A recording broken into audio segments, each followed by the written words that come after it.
How y'all doing today?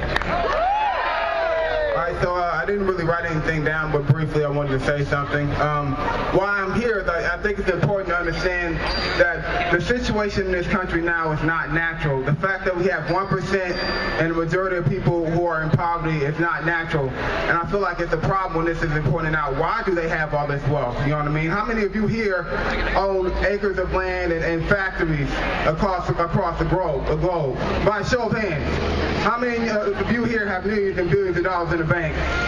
How many of you here come from families who have been wealthy for centuries off the backs of people of color across the world, poor people across the world? All right, so why do you want to maintain this system? If you want to reform this system, you want to maintain the relations that are here. And the relations that are here is that we're always going to have poverty. We're always going to have people of color feeling the brunt of this poverty. We're always going to have women feeling the brunt of this inequality. So the issue here, as I've said before, is reform or revolution.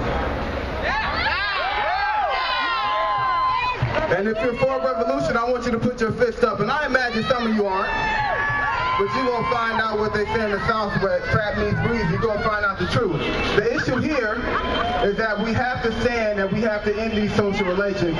We shouldn't be begging for crumbs for social services. We are the ones that make this country. Those people who got rich, the people who are rich now have been rich off the back of our labor and the labor of our ancestors. This country began off the backs of slaves and the cotton trade and the destruction of Native Americans. Let's not forget that. And that's still here today. It affects us today. The fact that the black middle class was the first one to feel it first when the Depression came is not a coincidence. The fact that schools that have majority students of color have shitty education is not a coincidence. It's because the system has us out to do shitty jobs. That's what it has for us. That's our destiny in this system. So it is not in my interest or the interest of anyone here to maintain it.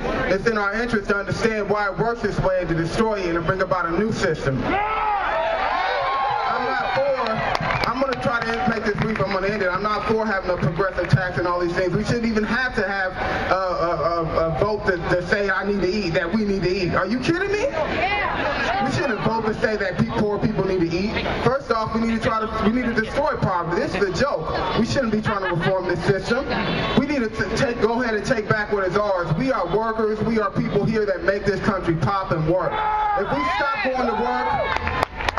we stop going to work and maintaining the system, it will shut down. The issue here is reform or revolution, and we need revolution. We need to understand, we need to be aware of the sexism and the racism and all the other isms that are in this country, because if we don't understand that, if we don't fight against that, there will be no change in this country, and it's going to be the same thing. So I'm here to say that we need to have a revolution in this country. No reform. Forget the Democrats and Republicans. It's power.